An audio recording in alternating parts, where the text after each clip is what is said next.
So today we're going to start off with 20 minutes, maybe I'll take a bit more if you don't mind, on setting up a fund and the fund management company in Malta.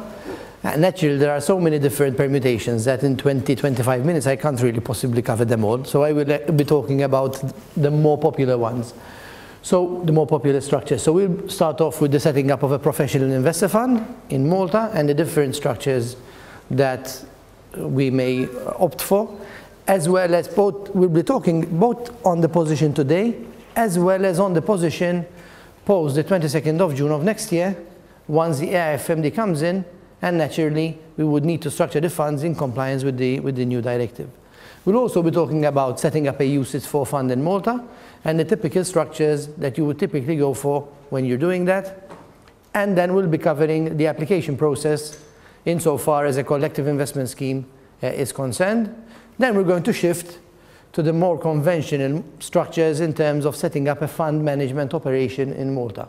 And then finally, briefly, wrapping up by talking about how you typically go about processing or handling an application for a client.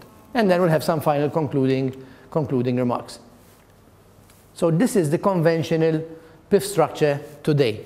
So you have the fund on top, you have the CCAF there. Naturally, I'm talking about CCAF because by far, more than 99% of the funds in Malta are CCAFs. So if you have a client wishing to set up a fund in Malta, it will most likely be in corporate form and in the form of a CCAF. So you have the CCAF on top, then you have the manager, which is engaged directly by the CCAF.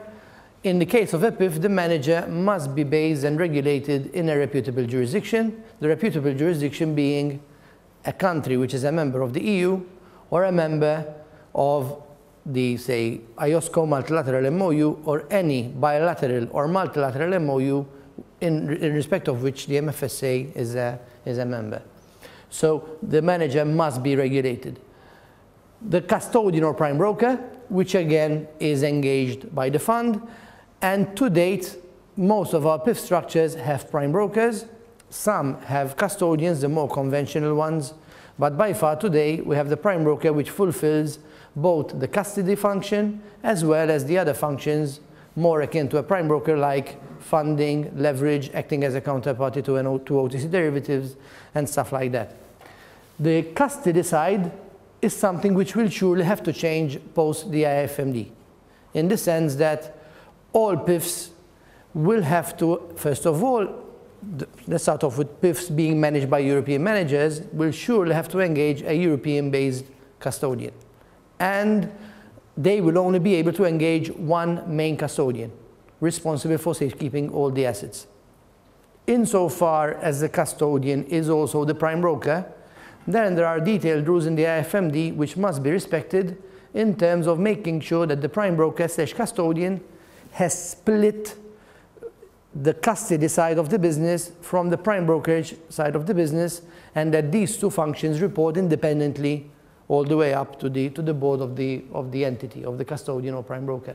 So we need to keep in mind that the current model will surely have to be revised, because more likely than not, in view of the monitoring obligations under the AIFMD entrusted to a custodian, most prime brokers will not be willing, at least that's the feedback we're getting, will not be willing to assume those monitoring functions. So we will need to see the split, most likely, between the custody function and the prime brokerage function. So eventually you might end up having a custodian, so we will need to remove the PB, and another entity, one or more entities on the side being prime brokers.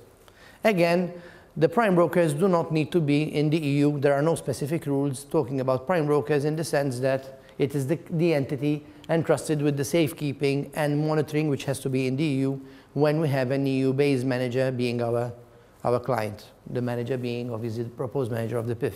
If the manager is outside the EU, then the position is slightly different, because we have much more flexibility in terms of the application of the directive. So to date, this is how it would look like from a custody prime brokerage point of view. Post the AIFMD, we would need to think of whether the manager is in the EU or not, and then we would need to adjust the structure accordingly, depending on the country where the proposed manager is based. We then have the administrator, which is engaged by the PIF, To date, that is the standard model across the board in Europe as well as offshore. That will also be changing under the AIFMD in the sense that within the context of an AIFM, the AIFM, being the manager, will need to assume responsibility for both management and administration, and it will then be the manager which will engage the administrator to do the fund administration, pretty much in line with the UCITS model, which we'll be talking about later. So the contract with the administrator will be coming from the fund manager and no longer from the fund. It will be the manager under this contract which will assume responsibility for both management and administration, and then outsource most likely, because again that's the trend, that the manager does not retain the fund administration, although in the US it's still somehow utilized, that it will be the manager then engaging the administrator to do the independent NAV and valuation, the independent valuation and so on. In terms of outsourcing, we have seen many structures where the manager then engages either an investment advisor, which will support the manager in terms of research and so on and so forth, and or a sub-investment manager, which would be entrusted with the day-to-day investment management under the overall supervision of the fund manager, of the investment manager. So again, the sub-manager would typically be engaged by the manager through a sub-investment management agreement. The advisor, in most cases, it is engaged by the manager. In some other cases, it is engaged directly by the fund. The most common model is surely for the advisor to be engaged by the manager. Within the current regime, we also need a compliance officer on top, which would be responsible for ensuring compliance with the MFSA license conditions. The compliance officer's role is also generally also includes acting as a point of contact with the MFSA. So the compliance officer is typically MFSA's first port of call if there are issues to be addressed to the fund. So this is the conventional PIF structure today. This is fine. Going forward, setting up a PIF will be a bit of a trickier job, in the sense that you would need to worry about making sure that the structure is not only in line with the PIF rules, but is also in line with the AIFMD, which has a lot of particular or specific requirements. If we move on to the UCITS, the UCITS regime is obviously much more advanced because we have had a directive with us for a very long time, and the model is pretty much cast in stone, in the sense that you need a custodian which is based in the same country of the UCITS. That's a known fact. The manager no longer needs to be based in the same country, because we can exercise the management company passport under UCITS 4, and that was one of the key developments under the UCITS 4 directive. So again, the manager before UCITS 4, it had to be based in the same country of the fund. That is a thing of the past, because if you have a UCITS management company based in Italy and the UCITS fund based in Malta, the Italian manager can simply passport into Malta, and you can go for a structure of this type, rather than the conventional self-managed option, which we'll be covering shortly.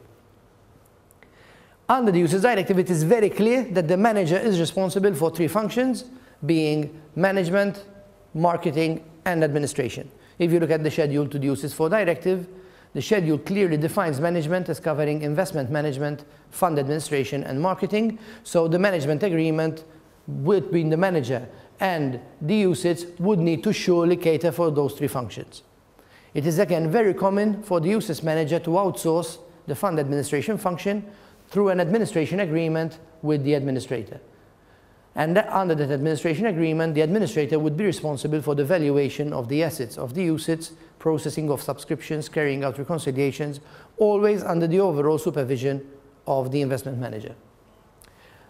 Custodian is pretty much in line with the PIF regime. The custodian must be engaged by the fund. You can only have one custodian for all your sub-funds. So if you have an umbrella UCITS and you chose your custodian for sub-fund 1, you're stuck with that custodian for all the other sub-funds, unless you set up a totally separate CCAV, essentially.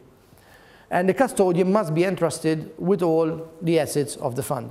Again, just to add a complication, if you have a PB here, which is quite common, responsible for pretty much execution, or maybe OTC derivatives, and trading in terms of listed futures and stuff like that, in that case, you need to keep in mind that any margin account with that prime broker would need to also be under the control of the custodian. So it will be the custodian that will be moving cash in and out of that margin account, because all the assets of the UCITS must be entrusted and under the control of the custodian.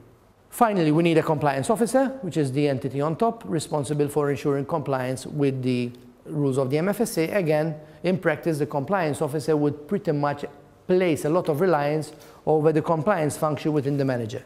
And its role would pretty much be more of an oversight function than anything else, just to make sure that the stuff at the level of the manager is being done and done in line with the rules.